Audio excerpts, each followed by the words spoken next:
গতরাতে আগুনে পুড়েছে কিশোরগঞ্জ ট্রাফিক পুলিশের অফিস। রাত ৩টার দিকে জেলা শহরের পুরাতন কোর্ট এলাকায় ঘটে এই ঘটনা। খবর পেয়েই সেখানে যায় ফায়ার সার্ভিসের ৫টি ইউনিট।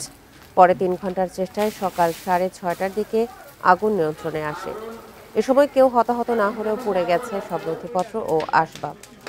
তবে কিভাবে এই আগুনের সূত্রপাত এবং ক্ষয়ক্ষতি তা নিয়ে সুনির্দিষ্ট কিছু জানাতে পারেনি ফায়ার সার্ভিস। আগুন প্রায় ৩ ঘন্টায় আমরা সম্পূর্ণ নিয়ন্ত্রণে নিয়ে আসি।